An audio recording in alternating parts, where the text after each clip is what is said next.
Hola, hola, ¿qué tal? Muy buenos días, tardes o noches. Estamos nuevamente aquí en un programa de La Última Neurona en Alabanet Radio.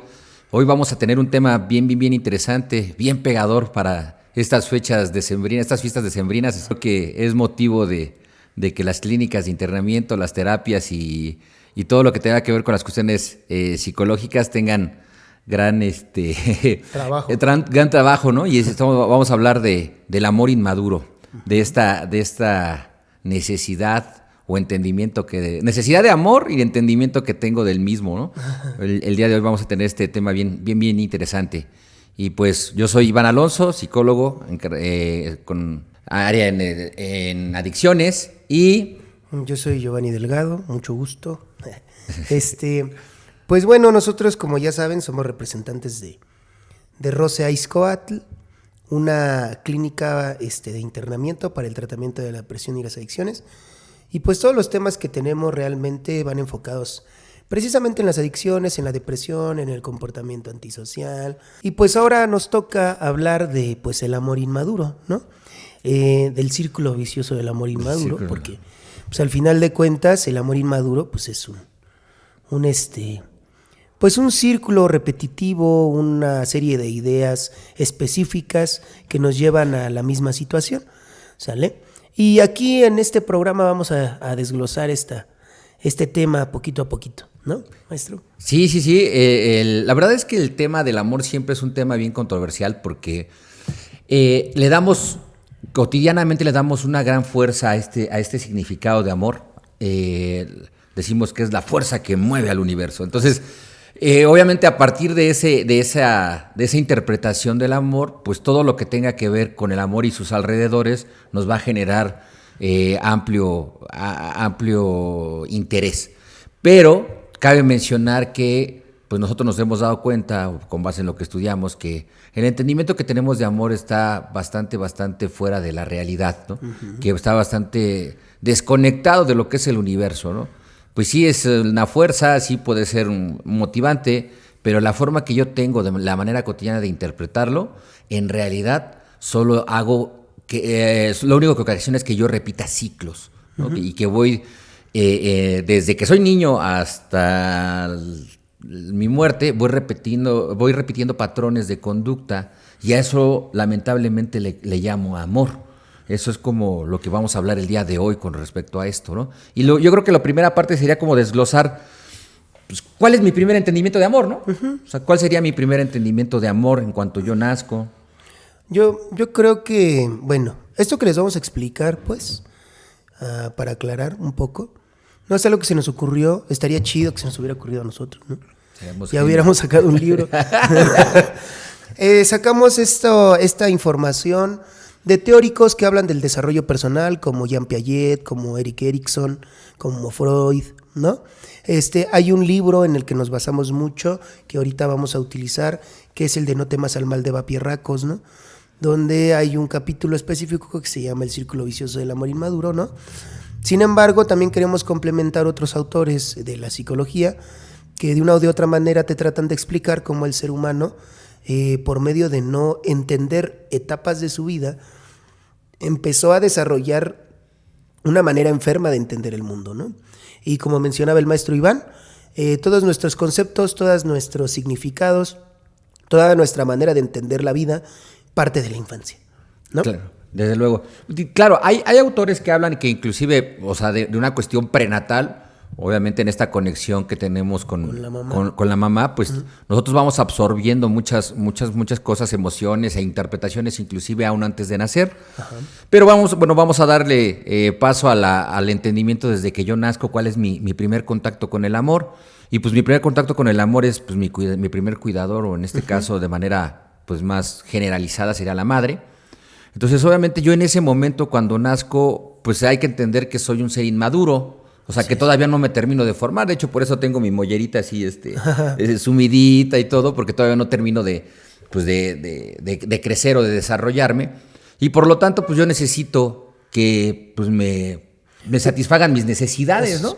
Una dependencia absoluta, ¿no? O sea, al 100%. Una de las primeras cosas que tenemos que saber es que cuando el niño nace, nace 100% dependiente a alguien. Hablamos ahorita de 100% dependiente a la madre porque socialmente pues es la que está con el bebé y con el niño, ¿no? Yo sé que va a aparecer 2, 3 hombres, ¿no? Especiales, ¿no? Que dicen, no, yo tuve a mi niña o a mi niña desde pequeña y hasta la fecha, ¿no? Y la amamantaba. No es cierto. Digo, o sea, sí está bien, sí entendemos que también hay hombres que ya están teniendo el papel de cuidadores de los niños, ¿no? Y se vanaglorian mucho como si fuera algo muy impresionante, ¿no?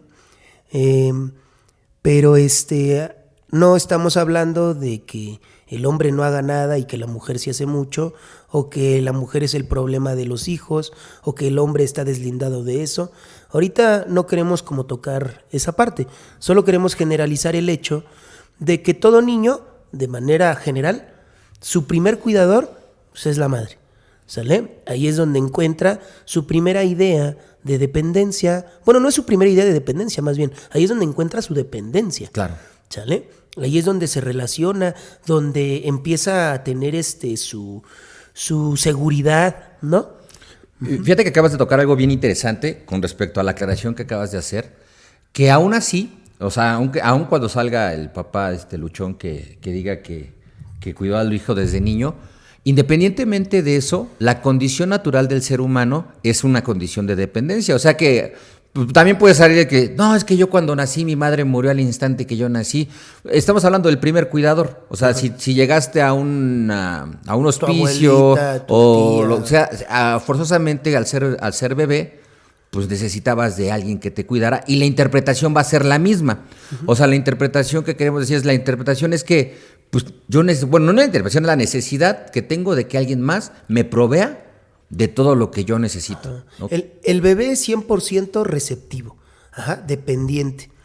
Y necesita que alguien pues aborde sus necesidades al 100%. Y por eso el niño llora, el niño hace este tipo de movimientos porque pues necesita la atención de su madre, o de una persona que pueda resolverle sus necesidades básicas. ¿Qué estamos hablando? En la necesidad de comer, la necesidad de dormir, de algún malestar físico, no sé, puede ser que tenga alguna enfermedad, ¿no? Temperatura, claro. Etcétera, etcétera. Y el niño pues es completamente dependiente de la madre, pero de la misma manera empieza a generar una conciencia poquito a poquito de que él es un individuo, claro, aparte del mundo.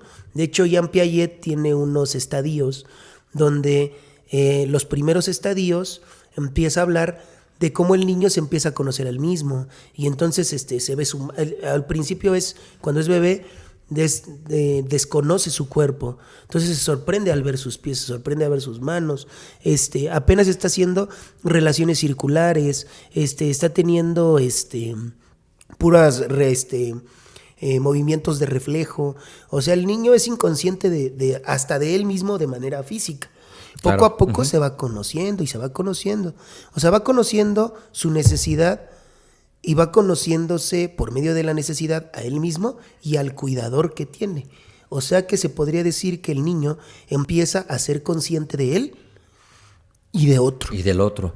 Y aquí la parte interesante con respecto a este círculo vicioso o este entendimiento primario de amor es que, y lo dicen varios autores, o sea, es el sentimiento que es normal, es completamente normal el sentimiento de ser omnipotente, ¿no? Uh-huh. O sea, todo el mundo gira alrededor mío. Uh-huh. Si yo tengo como bebé una incomodidad, alguien más me la va a satisfacer. En este caso, el primer cuidador o la madre, uh-huh, o alguien más, pero me van a satisfacer mi necesidad. Entonces yo soy el centro del mundo. Esa es mi primera interpretación de amor. Ajá. Y es necesaria. ¿Por qué es necesaria? Porque Jean Piaget menciona que la primera situación que tiene que desarrollar al niño es el egocentrismo. ¿Qué es el egocentrismo? Entenderse a él como individuo apartado de lo que existe afuera. O sea, el niño tiene que entender que es un participante en el mundo, pero para poderse entender como participante tiene que enfocarse en él. Entonces él empieza a tener necesidades de exclusividad, lo que mencionaba el maestro de omnipotencia, donde él está tratando de entenderse a él mismo como individuo. Entonces, por eso empieza a generar el egocentrismo y es necesario porque él tiene que ubicarse como persona externa a la realidad, ¿no? Sí, es correcto. Y es aquí donde empieza este círculo vicioso, ¿no?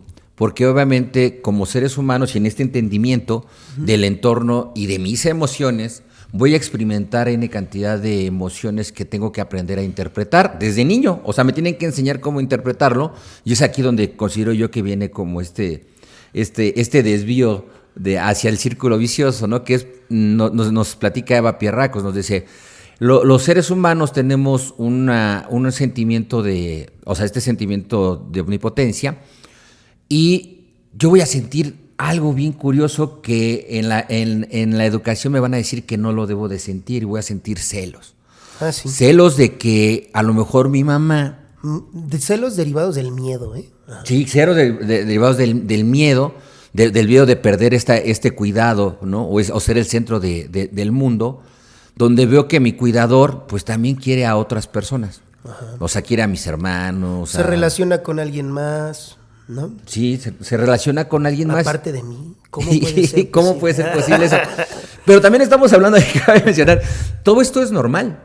Sí. O sea, de hecho tiene que pasar en el individuo. El problema es que yo conozco individuos ya como de 50 años que siguen teniendo el mismo sentimiento de omnipotencia y es ahí donde ya tenemos un problema.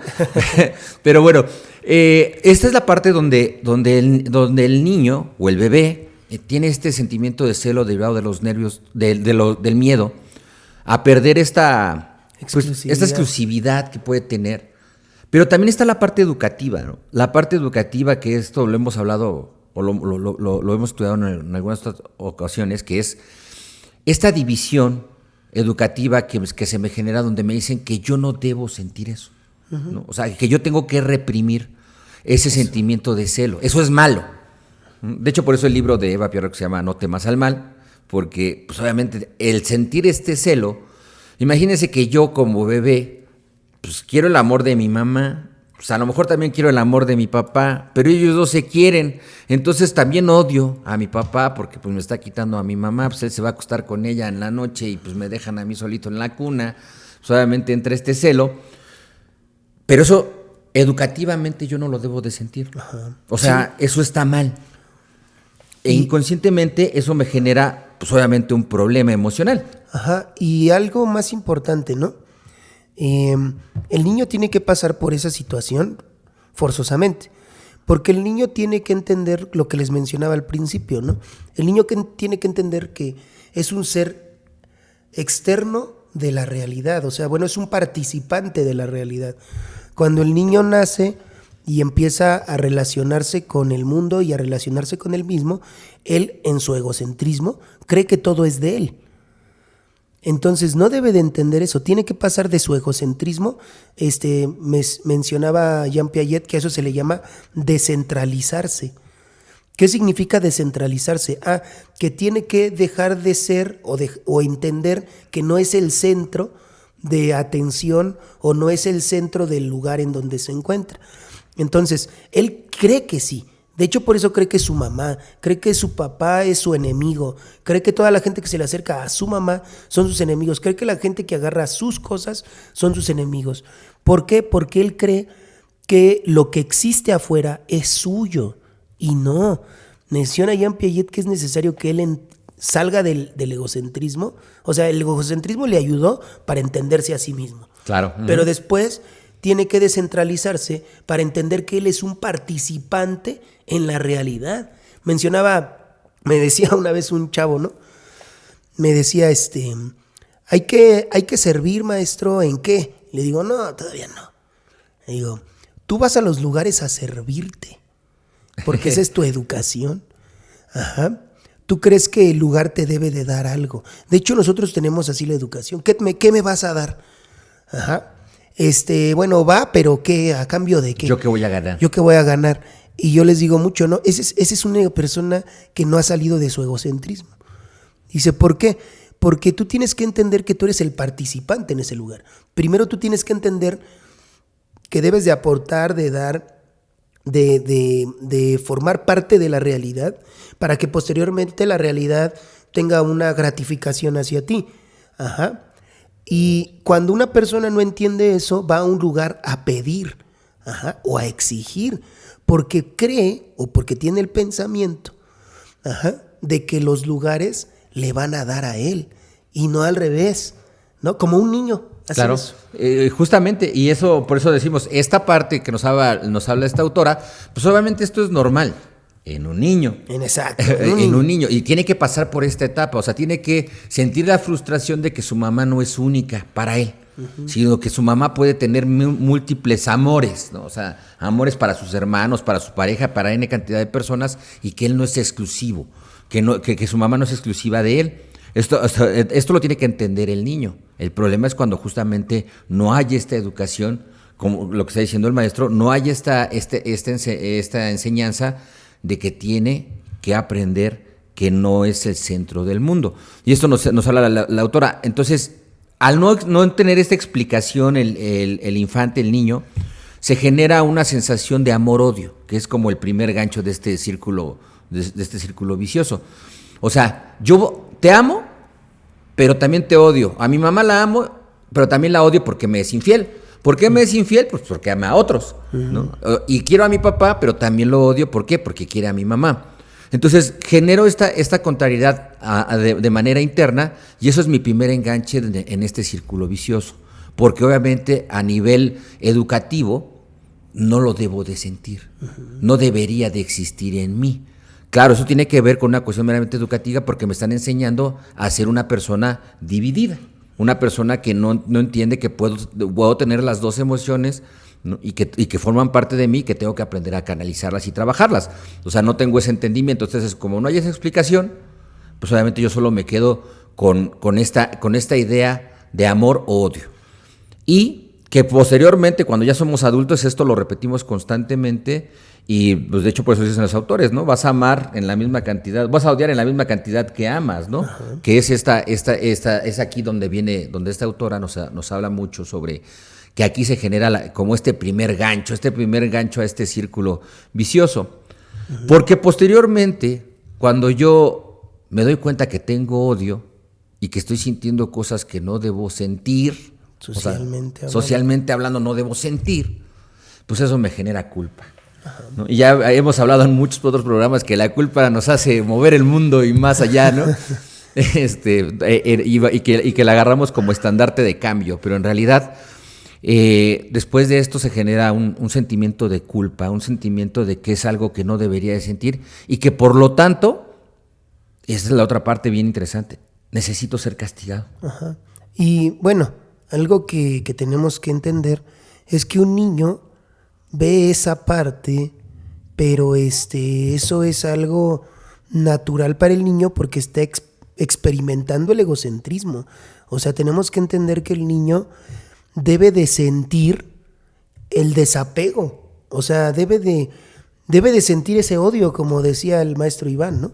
O sea, socialmente hablando dices, no debe de. O sea, de hecho, todos los jóvenes, los niños, para los padres, tratarlos bien o ser un buen padre es que no sienta ese dolor, que no sienta ese odio, que no sienta ese conflicto. Entonces, pues si se siente desplazado, que se duerma con nosotros, en medio de nosotros, ¿no? Que la niña agarra al papá de la mano porque la mamá lo está abrazando y la mamá dice, órale, pues es tu papá. No, que el niño agarra a la mamá y todo eso y el papá. No, sí es tu mamá. Que el niño se vaya adelante en el coche y la mamá atrás, porque pues el niño se pone celoso. Ajá. Entonces, el que tú le hagas eso al niño es porque es que luego me dicen, yo no le educo que está bien o que está mal. Le digo, no, es que no es que le digas, hijo, esto está bien, hijo, está mal, no.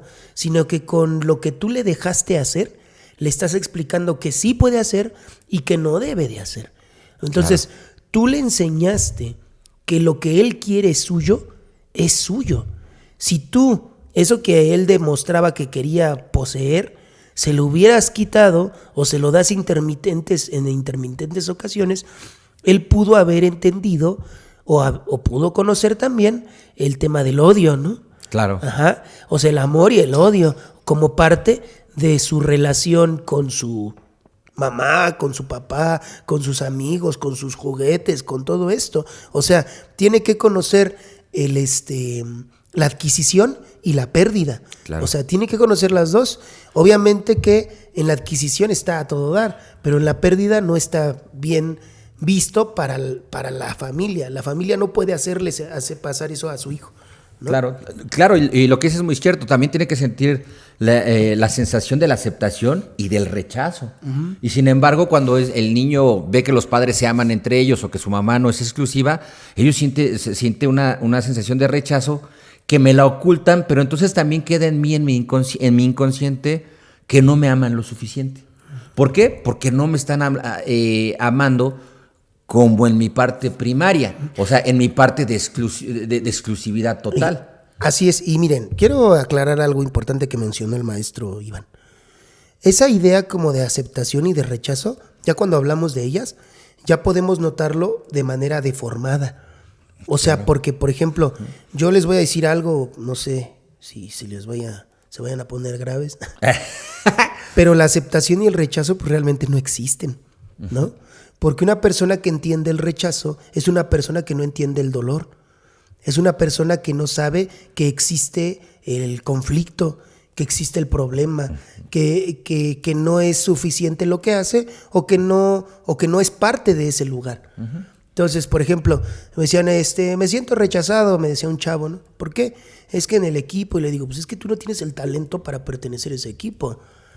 No es que estés rechazado, no es que estés siendo rechazado, sino que tú no tienes las características para formar parte de ese lugar. No te están rechazando. Ajá. Simplemente te están diciendo que para poder entrar necesitas estas características que tú no tienes. Claro. Ajá. Uh-huh.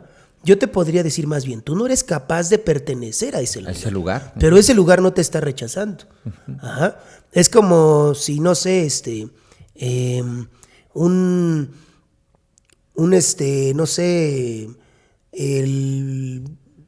una verdura sienta que lo rechaza un animal que es carnívoro, ¿no? Entonces, pues, ¿cómo crees? Nada más no funcionan juntos, no funcionan. Entonces, tú con ese grupo talentoso, tú no funcionas. No te están rechazando, simplemente no tienes las habilidades para formar parte de ese lugar, ¿sale? Tú no lo entiendes. Como no lo entiendes, te sientes rechazado. Pero esa es una persona que está deformada. Claro. Uh-huh. O sea, no entiendes la realidad. ¿Cómo de que no entiendo la realidad? Sí, la realidad es que tú no estás apto para ese lugar. No te está rechazando el lugar. Tú estás muy inútil para formar parte de ese lugar. Ah, ¿me estás diciendo inútil? Pues sí. Y entonces, pues, sé útil, ¿no? Claro, y justamente ahí es donde se genera esta malformación del concepto, ¿no? O sea, de esta interpretación errónea, donde se genera esta interpretación de rechazo. Ajá. Cuando no estoy recibiendo ese amor exclusivo que idealicé cuando era yo bebé, ¿no? Eso que yo quiero. Eso que yo quiero, no lo tengo. Quiero a mi mamá. Entonces quiere decir que no me aman como yo considero que deberían de amarme. Ajá. O sea, esa es la interpretación que se nos va generando en este círculo vicioso. O sea, es una cuestión meramente educativa. O sea, a mí lo que dice el maestro es muy cierto. O sea, a mí me enseñaron a que si no recibo lo que yo quiero, es igual a rechazo. Ajá. Cuando la explicación es muy clara en ese sentido. No es así. La realidad no funciona de esa manera. Sin embargo, yo como niño, pues obviamente interpreto eso y no hay quien me pueda explicar algo distinto. Al contrario, me refuerzan la idea con las acciones que decíamos, ¿no? Si yo hago mi berrinche porque mi mamá no me dio un juguete y después llega mi papá y me da el juguete, pues eso lo está reforzando la idea, ¿no? Esta idea de que mi mamá me rechazó y mi papá me aceptó, ¿no? ¿Dónde encontramos la aceptación? Porque te dan lo que buscas. ¿Dónde encontramos el rechazo? Porque no te dan lo que buscas. Entonces, la aceptación y el rechazo son personas enfermas. Ajá. Entonces, por ejemplo, luego hay veces que me dicen, no, es que si te sientes rechazado, no te preocupes en otro lugar, si tú lo buscas, te lo pueden dar. Le digo, qué enferma explicación le acabas de dar, ¿no? O sea, le estás diciendo en pocas palabras, tu placer lo puedes encontrar en el momento que tú buscas, nada más chíngale y lo vas a encontrar tu placer. ¿Quién te podría decir eso? Pues otro adicto, Claro, otro De enfermo. hecho, de hecho, así te educan. O sea, hijo, ¿tú qué necesidad tienes de que te anden tratando así? Tú puedes ir a otro lado y te lo dan si quieres. Digo, no. O sea, él tiene que entender que no es apto para eso y que observe. ¿Por qué? Porque si tú lo enseñas a observar, puede ver sus inhabilidades, sus conflictos, sus deficiencias, sus errores y puede asumirlos para formar parte de algo. Pero es que nuestros chiquitos no tienen esos defectos. No sé por qué no lo aceptas si él es reinteligente. Es uno de los conflictos muy graves que justamente esa idea es la que fortalecen este círculo vicioso, ¿no? O sea, van reforzando esta idea enferma del amor, ¿no? Entonces, obviamente ya con esta idea de culpa y vergüenza que se le genera al niño, de que no lo quieren como él quiere que lo quieran, a ese niño de 60 años. De ese niño que no le pasan las cosas que él quiere en el momento que dice y como él lo quiere, se genera la culpa y la vergüenza. Fíjense, la culpa y la vergüenza es algo deformado, porque la realidad te está diciendo una cosa, la realidad te está diciendo no. Y tú, huevo, ¿cómo no, chinga? Uh-huh. Y te aferras, ¿no? De hecho, lejos de que se entienda ese comportamiento como una persona obsesiva, compulsiva, llena de culpa, se entiende como una persona que lucha. Claro, una persona echada para adelante que tiene esa fuerza para seguir a pesar de la adversidad. Dice, mi hijo es bien determinante, no es cierto. Su hijo es bien berrinchudo. Sí. Cabronas. Romantizamos ese tipo de comportamientos cuando en realidad estamos hablando de una persona que tiene justamente este círculo vicioso muy apropiado, ¿no? Su culpa y su vergüenza que se generan por no tener lo que él quiere le hacen que crezca o que nazca su comportamiento obsesivo compulsivo. Y yo le llamaría que en esta etapa del círculo vicioso, que sea como la segunda parte, la primera vimos que es este amor-odio, la segunda estamos viendo que es esta culpa y vergüenza. Yo creo que en esta culpa y vergüenza es donde ya se afianzó la fragmentación de mi ser que hemos hablado o que a veces estudiamos mucho, esta idea enfermiza que nos han dicho, pues una persona fragmentada, una persona que piensa en el bien y en el mal, ¿no? Una persona que piensa en lo correcto, en esta separación, esta división, somos personas que estamos mentalmente enfermas. ¿Por qué? Porque no podemos entender que todo esto convive en la realidad. Entonces yo consideraría, aquí es donde se fragmenta mi ser, donde se fragmenta esta idea, donde se cuaja, se congela esta idea entre hacer esta división entre lo que tendría que hacer y lo que no debería hacer según socialmente hablando, ¿no? O sea, yo no debería sentirme que tengo que privarme de algunas cosas, lo que decía el maestro, ¿no? O sea, aquí es donde digo, si yo me privo de cosas, entonces tengo una vida mala o fracasada, que hablábamos en algún programa sobre esta idea de la derrota, ¿no? O sea, donde tengo el fracaso. Entonces, como no debo sentir el fracaso, pues ya mejor ni lo intento, ¿no? Sí. Para no tener este fracaso. Es ahí donde yo considero que se cuaja esta fragmentación de mi ser, que me va a traer en realidad solo constante sufrimiento, porque no puedo tener ningún aprendizaje de eso. O sea, solo me va a traer constante sufrimiento porque mi idea fantasiosa no se cuaja con la realidad. O sea, no convive con la realidad, con lo que me está mostrando la realidad no convive, entonces me frustro y sufro. Sí, y sufro ¿por qué se le llama sufrimiento? Porque estoy buscando algo que no debería de tener. O sea, por ejemplo, me decían una vez una mamá, es que él tenía que haber ido al partido final porque estaba en un equipo de fútbol. Le digo, ¿pero por qué? Me dice, porque él es parte del equipo. Él llegó primero que tal y tal y tal chavo, y esos muchachitos sí fueron. Digo, sí, pero ellos él no la armaba. Ellos tienen habilidades muy grandes y lo que tienen que ver es el equipo, el grupo, no a su hijo. No, pero yo estoy pagando un arbitraje, yo estoy pagando tal y tal cosa para mi hijo. Y digo, no.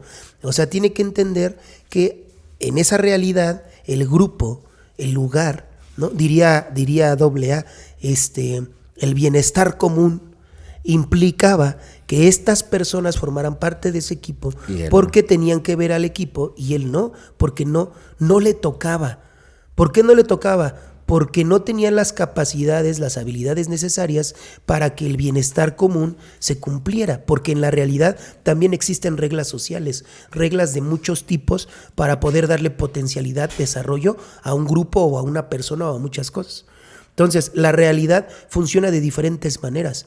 La realidad no funciona para su hijo, funciona solamente. Más bien, su hijo debería de aprender a funcionar con la realidad. Y la realidad ahorita está diciendo que no le toca. No tiene que ir. ¿Y cómo no? Y lo llevan a fuerzas a un lugar donde lo lleven a fuerzas, o le habla al maestro y les paga o les da o lo que sea, pero a su hijo lo llevan. Claro. Esta es la clásica historia de la mamá que regaña a los primos, ¿no? Le dicen, con él tienen que jugar a fuercita y tienen que convivir, ¿no? Sí. O sea, esta parte donde el niño está quedando completamente... sí, pues entonces yo voy a abrir un equipo de fútbol para mi hijo. ¿No? No, sí, claro. Y es ahí donde se cuajan estas ideas o este círculo vicioso enfermizo, donde no hay un entendimiento total. Y bueno, y ahorita estamos hablando como de las partes cognitivas de este círculo vicioso, pero ahora vámonos a las partes prácticas, ¿no? Después de esto, la tercera parte de este círculo yo le llamo, pues es la necesidad del castigo. Sí. O sea, este entendimiento de la vida, esta fragmentación que tengo de mi ser, de que amo y odio, y entonces como el odio no lo tenía que sentir y lo estoy sintiendo, y entonces me siento culpable y me siento rechazado porque no tengo una interpretación que conviva con la realidad. Tengo vergüenza, ¿no? Tengo vergüenza porque mi interpretación no convive con la realidad. También me genero en esta idea de bueno y malo, de premio y castigo, la necesidad de ser castigado. Pues soy un niño malo. O de ser castigado o de castigar a alguien más. A alguien más, ¿no? Pues si mi mamá no me quiere nada más a mí, ¿qué creen?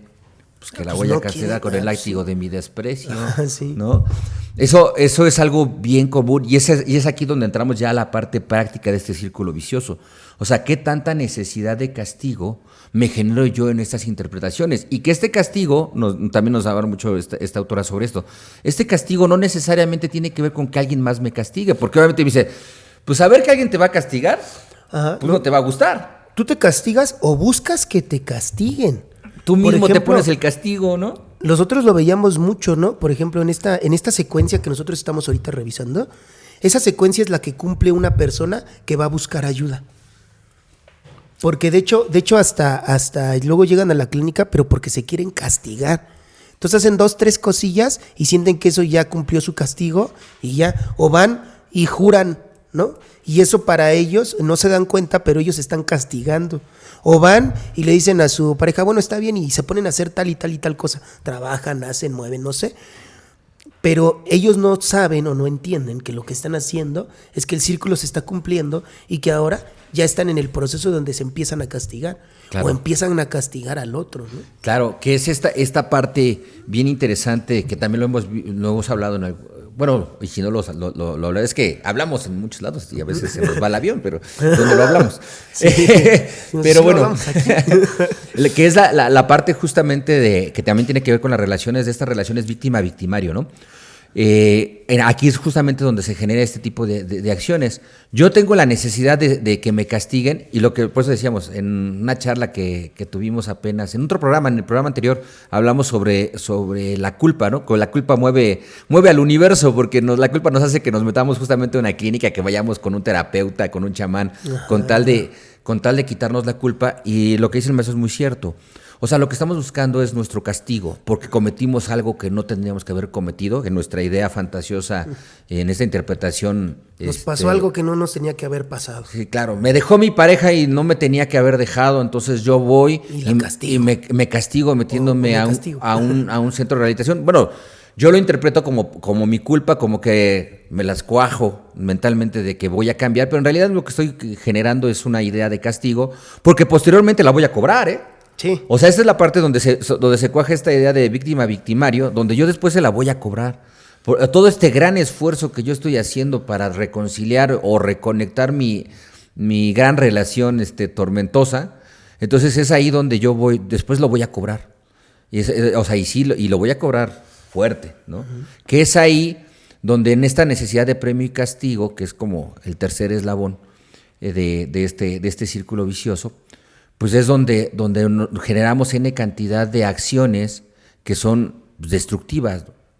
Yo diría autodestructivas, pero yo diría destructivas en general, porque destruyes el entorno en general. O sea, destruyes las relaciones, las convivencias, tú como persona. Vas buscando esta necesidad.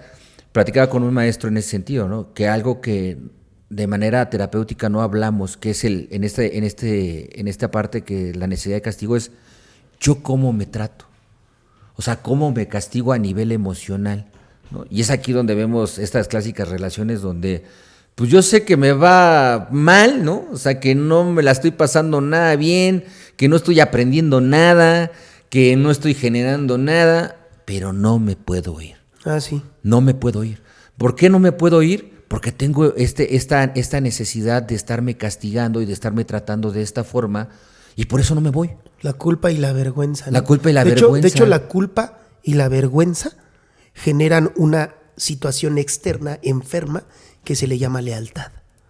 ¡Oh, ¿Sale? qué fuerte, maestro! De hecho, la lealtad no existe. Una persona que quiere rendirle lealtad a alguien está llena de culpa y de vergüenza, ¿sale? Y ese acto de lealtad es una manera de castigarse. Claro, porque la lealtad en el entendimiento cotidiano nos hace que nos quedemos en los lugares estancados, donde a lo mejor ya no estamos aprendiendo nada, donde en realidad a lo mejor ya no estamos desarrollando nada, pero ahí permanecemos y podemos permanecer toda la vida por lealtad en lugares donde no aprendimos nada y no desarrollamos nada. Eso es bien interesante. Por eso yo les digo mucho, ¿no? Hay veces, no se trata de que renuncies a la familia, cuando yo le digo a mi gente, ¿no? No saquen de onda a los familiares, ¿no? A la gente que yo llevo, pues, ¿no? Que lleva el maestro Iván, que nos llevan también a nosotros, dicen, hay que renunciar a la familia. Pero cuando se dice renunciar a la familia, no hablamos de que sí, no los quiero volver a ver nunca, los odio, y tampoco es ese drama, ¿no? Digo, tienes que renunciar a esa manera de relacionarte, claro. ¿Sale? O sea, y tienes que entrar en una manera de relacionarte de desarrollo que te convenga. Entonces, ahorita te conviene tal y tal cosa, ¿no? Tal trabajo o tal situación, tal y tal momento te corresponden, porque esto es lo que te da, le da secuencia a tu desarrollo personal. ¿Qué es lo que te hace que no te salgas de ahí y que no continúes en el trabajo que te corresponde para desarrollarte? La culpa y la vergüenza. O sea, la lealtad a algo que lejos de que te está dando desarrollo, te está destruyendo, ¿no? Y acabas de tocar algo bien fuerte de esta parte de la lealtad a nivel cotidiano, que es esta mezcla entre lealtad y familia. Ajá. Porque cotidianamente nos dicen, la familia no se toca, la familia es exclusiva, la familia es primero. ¿No? Y estás con la familia, aunque te esté llevando el demonio, aunque seas el drogadicto, aunque seas el que genera... ¿no? Pero vas a permanecer en la familia, y en el proceso de rehabilitación lo vemos mucho. O los familiares, o sea, dices, no inventes, se están destruyendo. O sea, de hecho, lo más sano es que cada quien se enfoque en sus proyectos de vida y se retire de esa relación, pero no. Pero no, esa idea de lealtad, ¿no? Me va a hacer que yo permanezca en ese círculo, porque es la sangre, es la familia, y la familia no se traiciona, ¿no? Esas son como frases muy cotidianas que tienen que ver con este círculo vicioso, que tienen que ver con esto que estamos platicando el día de hoy. O sea, en este círculo vicioso se generan toda esta cantidad de ideas fantasiosas que no conviven con la realidad. Porque lo que convive con la realidad es lo que me genera un desarrollo, que yo aprenda, que yo adquiera habilidades y que pueda resolver conflictos, ¿no? Pero si mi familia sigue en el mismo conflicto desde que yo soy niño y ya tengo 50 años, quiere decir que no aprendí a resolver nada. Y no puedo crecer al final de cuentas. Dicen, ¿cuál es el problema de la lealtad? Que no puedes lograr más cosas. O sea, no sé, tengo que ser leal a mi puesto laboral. Pues ya valió madre, ¿no? Claro. Porque pues aunque tengas posibilidades de tener otras cosas, no las puedes tener, porque está por encima de ese puesto que lo que sea que puedas lograr. Entonces dices, ¿cuál es el problema de la lealtad o por qué no existe en la realidad? Porque la lealtad te obliga a quedarte con una cosa nada más. Y dices, sí es un problema, porque en el camino de desarrollo hay muchos cambios, ¿no? Que tú tienes que empezar a desarrollar. Hay un libro que se llama Siddhartha, Siddhartha, que habla del camino pues precisamente de Siddhartha Buda, ¿no? de los diferentes momentos, grupos y trabajos que empezó a conocer para empezar a crecer, desarrollarse, formarse, estructurarse, ¿sale? Y empezar a tener esa situación. Bueno, pero en cada cambio, obviamente, iba a sentir amor y odio. Dolor y placer, dolor y placer, dolor y placer. Entonces, nosotros no podemos sentir dolor. Tenemos que sentir puro ¿qué? Puro placer. Y ese, pues lo encuentras en los lugares seguros. ¿Qué es un lugar seguro? Pues un lugar que ya conoces. Aunque estés viviendo de la chingada, pero no importa. Ya lo conoces. Ya sabes cómo se mueve. Te va de la chingada, pero al menos ya sabes qué tan de la chingada te va. Claro. ¿No? Ya sabes cómo sobrellevar la situación. Sobrellévalo, sobrellévala, no hay bronca, así como de tápate los ojos un ratito y no hay tema, ¿no? Y dices, no inventes, o sea, porque en la familia es así. Claro. Uh-huh. O sea, no sé, por ejemplo, el padre alcohólico, las situaciones que se viven así en familia o cosillas así, dices, tú no te preocupes, ¿no? Hasta hay frases como dicen, es su enfermedad y tú hazte como que no ves. No ves. Y dices, no inventes, ¿no? O sea, bueno, pero como ya es un dolor conocido, como que ya son dramas que ya entiendes o que ya conoces o que ya sabes cómo taparlos o voltearte rápido, dices, pues ya, porque al final de cuentas, alejarte de ahí es experimentar un dolor o un odio, pues, que no deberías de experimentar. Claro, y que en esta parte también es bien interesante porque se cuaja la idea, y yo por eso siempre hablamos de que el amor, en el entendimiento cotidiano que tenemos del amor, no es otra cosa más que una sustancia más, ¿no? Porque aquí es donde se cuaja esta idea de que a mayor felicidad, mayor dolor, ¿no? Mayor odio. Uh-huh. Entonces, mientras más feliz soy, más necesidad tengo de ser castigado. Entonces, eso hace que lo que acabas, justamente lo que acabas de decir, que yo veo el conflicto, pero estoy acostumbrado a este nivel de sufrimiento. Entonces, mejor no le muevo. Sí. Mejor me hago como que no veo. Por total, ya sé que esto va a ocurrir, va a pasar, la tormenta, ya después nos vamos a nivelar y va a estar todo bien.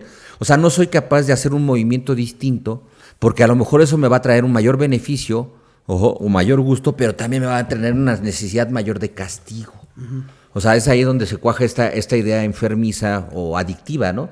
Donde a mayor placer, mayor dolor. Entonces, y vuelvo en este ciclo bien importante o bien interesante del amor. Y yo lo sigo cuajando de amor. O sea, yo sigo teniendo este entendimiento de que eso es amor. De hecho, por eso yo les decía mucho, ¿no? Cuando yo les hago la pregunta de qué es amor y qué es amor, yo les digo mucho, la gente no entiende que nosotros no entendemos el amor. Nosotros entendemos el sacrificio.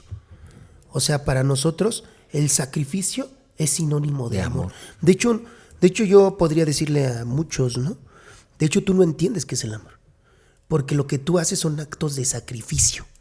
¿Sale? Claro. Porque van derivados de la lealtad, derivados de la culpa, derivados de la vergüenza, derivados de tu sufrimiento, de tu idea de fracaso. De tu necesidad de castigo. De tu necesidad de castigo. Entonces, gracias a eso, tú tienes que rendirle a tributo, o darle, o formar, o arrastrarte, o hacer eso por alguien. Entonces, eso es sacrificio. Ajá. ¿Con cuál persona te relacionas? Con la que está dispuesta a sacrificarse por ti. O sea, y si no, no. Entonces, claro. ¿De dónde sale el impulso de lo que tú haces? De tu idea de lealtad, de tu idea de culpa, de esta parte. Entonces dices, bueno, entre más están dispuestos a hacer ese acto por ti, pues más te aman. Sí, claro. ¿No? Mientras más sacrifiques cosas por mí, más me amas. Ajá. Pero en contrasenso, yo tengo que sacrificar N cantidad de cosas para demostrarte que te amo. Y de hecho, cuando terminan las relaciones, lo que hace que regresen es eso. O sea, ¿cuánto se ha sacrificado por ti? Y tú empiezas a pensar, no, si yo te entregué todos mis años de juventud. Y estuvo conmigo, hizo esto, hizo lo otro y aquello. Ya terminó la relación, pero te acuerdas de todo lo que sacrificó por ti. Y ya te sientes en deuda. Y ahora hay que pagar la lealtad que ahorita ya estás generando para esa situación. Claro. Entonces dices, bueno, pero la lealtad ¿de dónde parte? Pues del sacrificio que hicieron por ti o de lo que tú interpretaste como sacrificio al final de cuentas. Sí, claro, estamos hablando que esas ideas que estamos diciendo pues son meramente fantasías. Uh-huh. O sea, sí, no son reales. No son reales.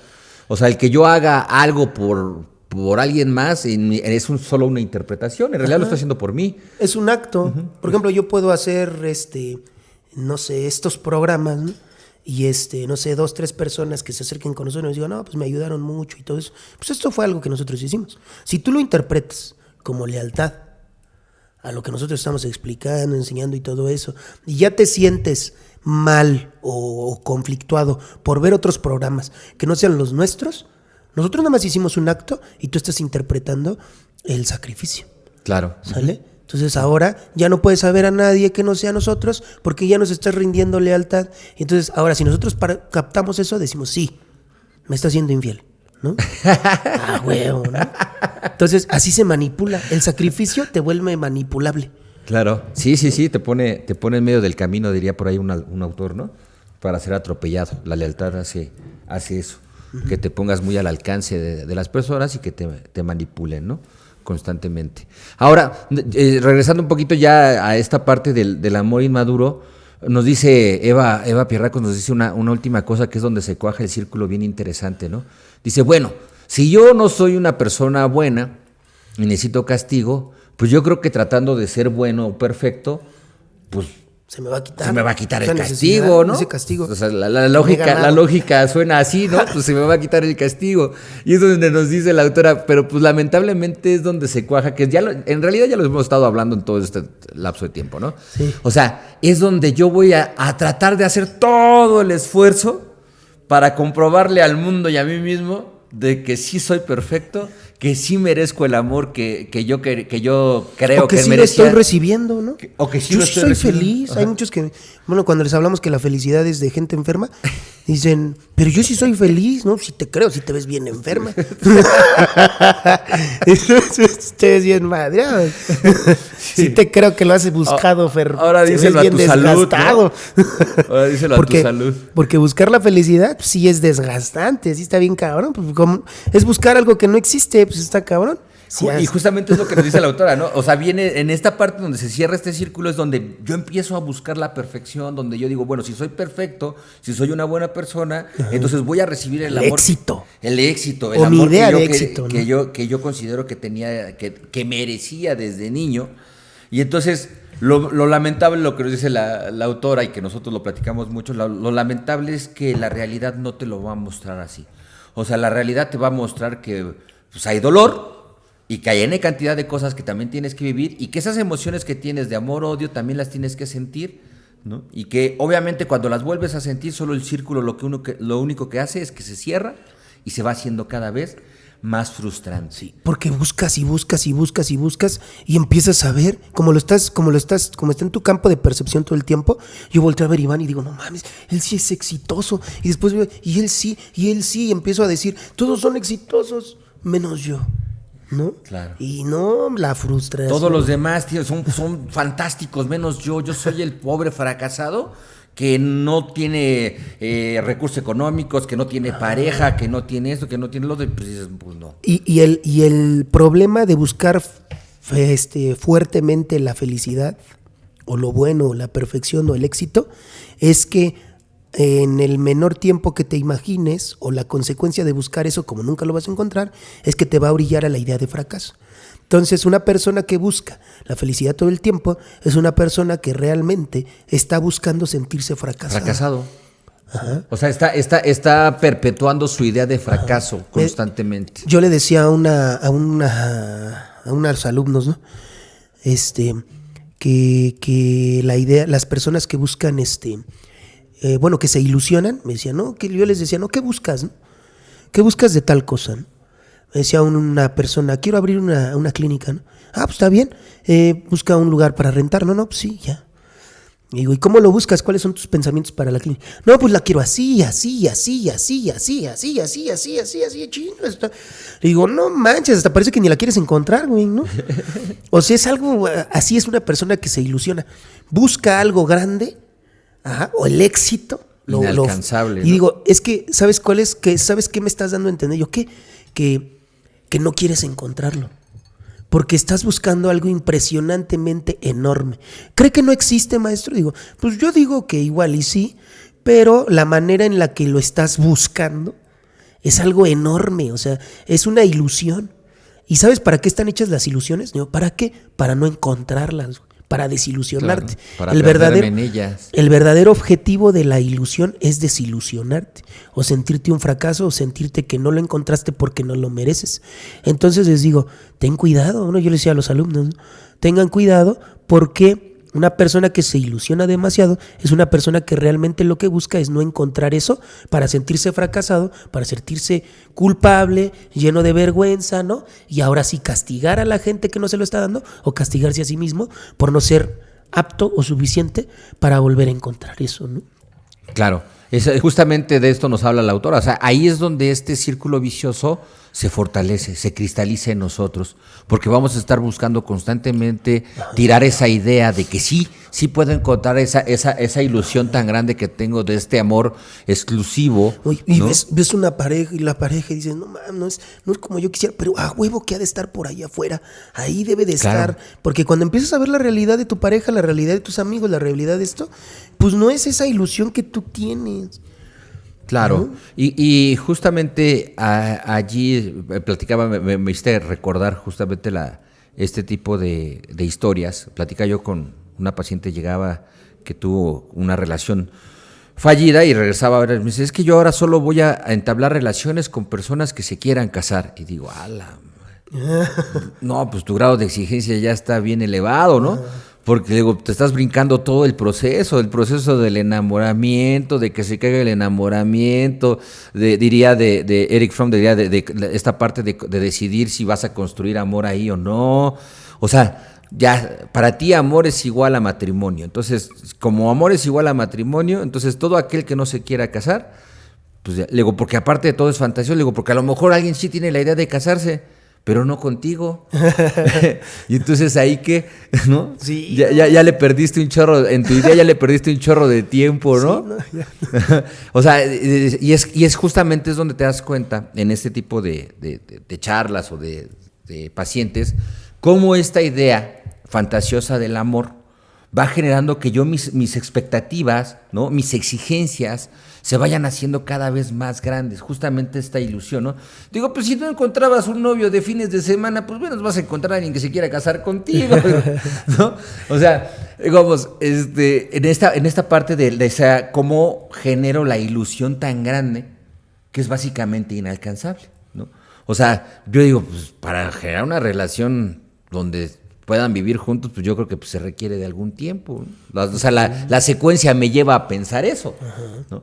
Pero pues si alguien ya tiene esa expectativa, quiere decir que entonces es alguien que ya subió su fantasía a otro nivel, su exigencia. Y el problema es que la sociedad se encarga de hacerte creer que esas chingaderas sí existen, ¿no? O sea, no manches, ¿no? Películas, pláticas, canciones, infinidad de cosas que existen que te hacen creer o que le hacen pensar a la gente que sí existe eso. Sí. Entonces, o nosotros tratamos de demostrar que eso sí existe. Por ejemplo, yo he visto a las mamás, todas las mamás que llegan aquí a la clínica conmigo, me muestran y me tratan de explicar cómo su hijo es increíblemente perfecto, listo, súper chingón. Y cada mamá tiene esa idea. Cada mamá está aferrada a creer esa fantasía. Claro. Y dices, bueno, eso significa que allá afuera ha de haber otras que hacen eso. Entonces, yo no sé, una mamá nueva, ¿no? Que apenas está experimentando esto, sale y esta señora presenta a su hijo como el hijo más chingón y más increíble y le muestra, y dice, no, y puede que sí. Y después ve a otra y ve a otra y ve a otra y ve a otra. Y ya son como 30 que tratan de mostrar o tratan de enseñar que su hijo es el bueno o el mejor hijo.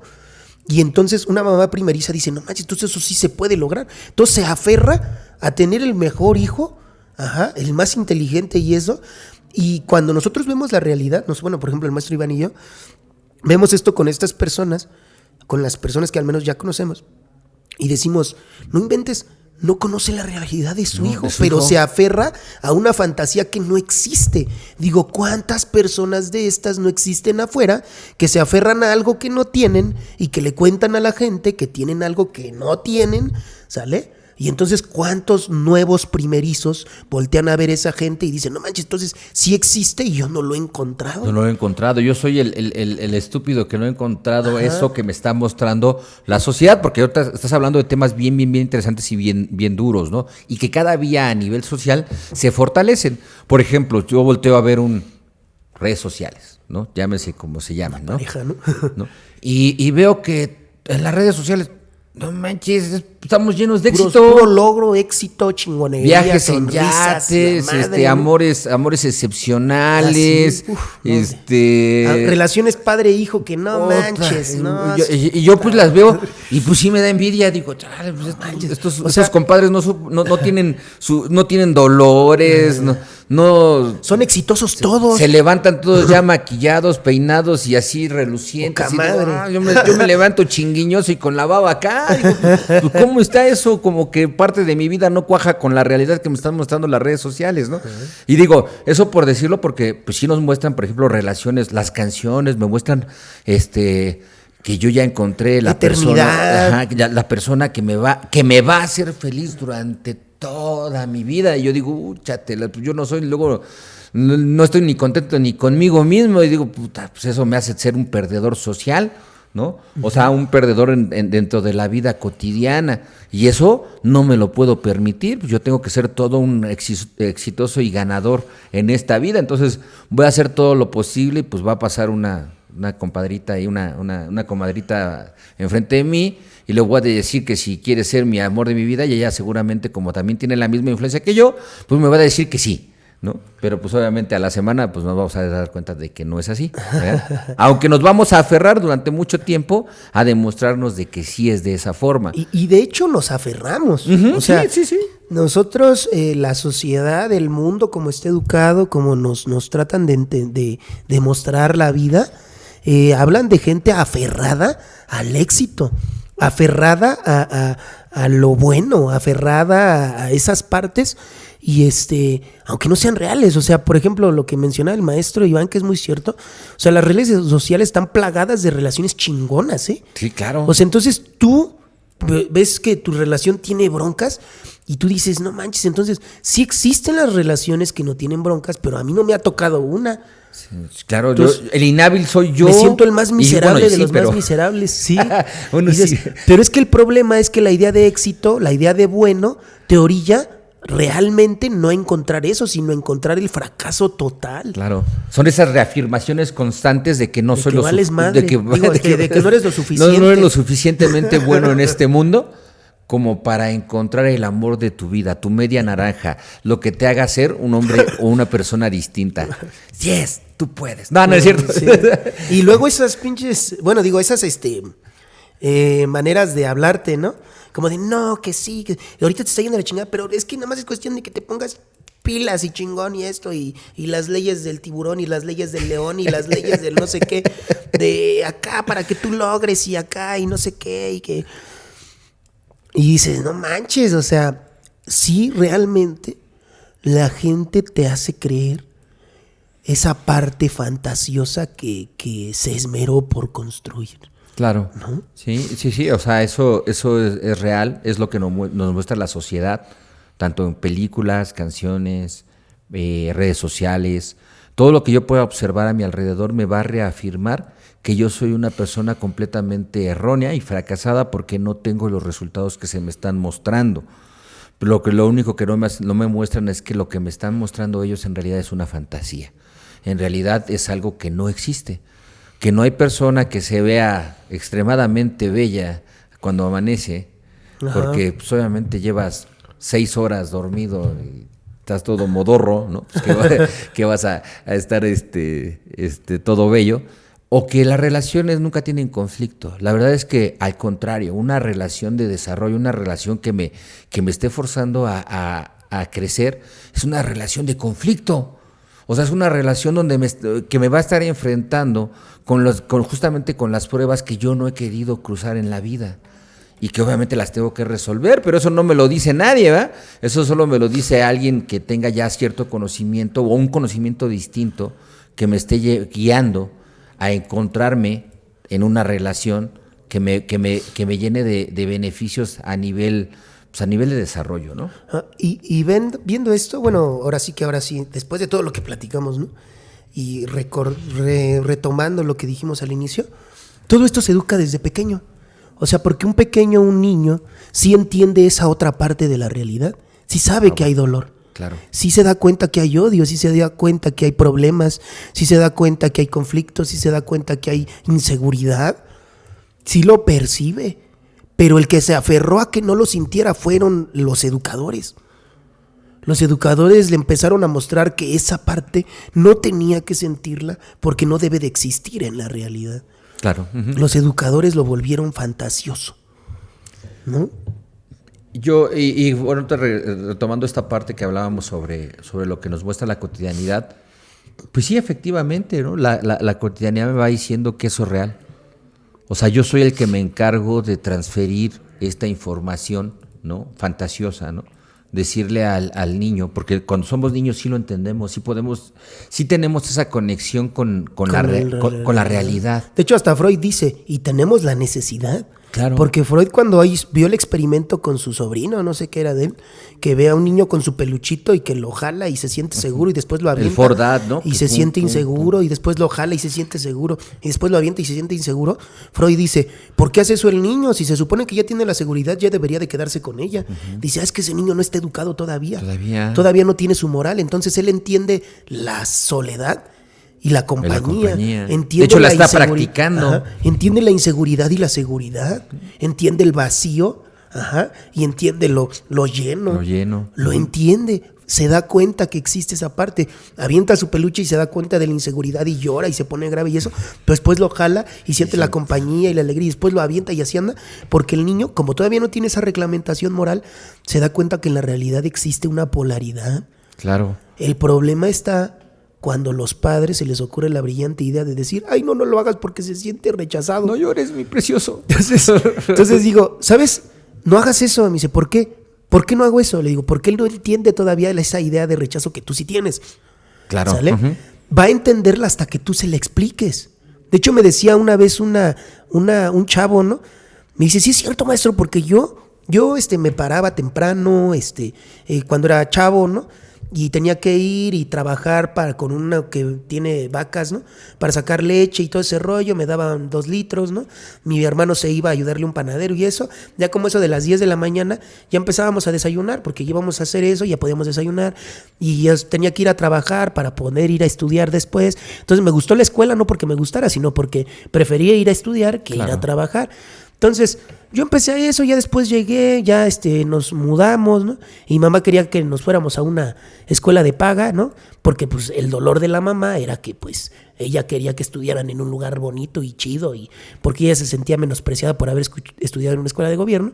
Entonces los mete a una escuela de paga y dice, cuando yo me empiezo a relacionar con mis amigos,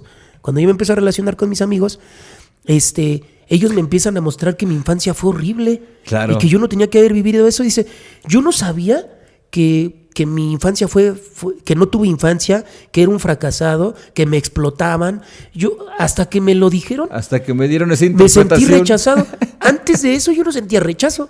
De hecho, yo decía, pues yo aprendí ahí esto, lo otro. Y no, bueno, tampoco te digo que decía que yo era muy trabajador, tampoco entendía el trabajo, pero tampoco veía trágica o mala mi historia.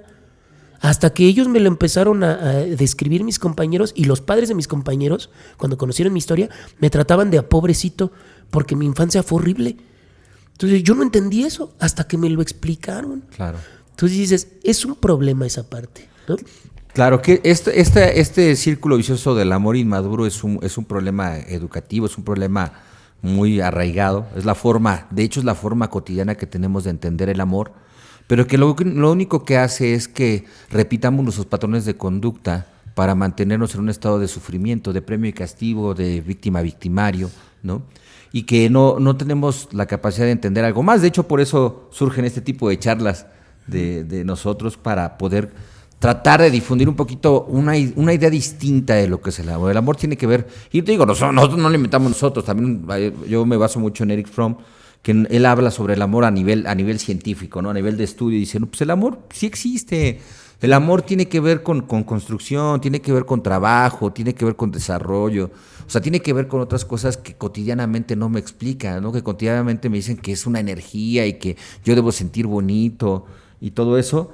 Y pues obviamente hago, pues, yo es lo que alcanzo a entender, es lo que alcanzo a comprender y pues a través de eso voy a repetir esos patrones, ¿no? Así es, pero bueno, espero les haya agradado esto que platicamos, ¿no? Ya para culminar, algo que yo les recomiendo mucho, si gustan, lean el capítulo del Círculo Vicioso del Amor Inmaduro de Eva Pierracos. Se los recomiendo mucho, compren el libro de No temas al mal, ¿no?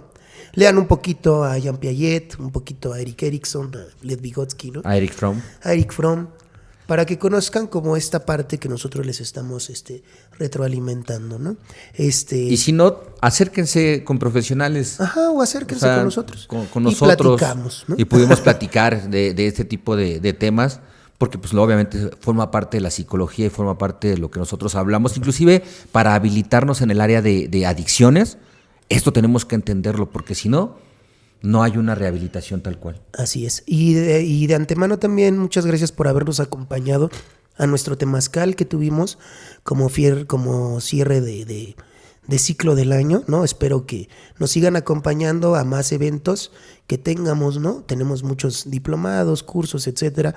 O si quieren apoyar a un familiar para entrar en un proceso de internamiento con nosotros, ¿no? Pues adelante, ¿no? Yo espero verlos en el siguiente programa y muchas gracias por...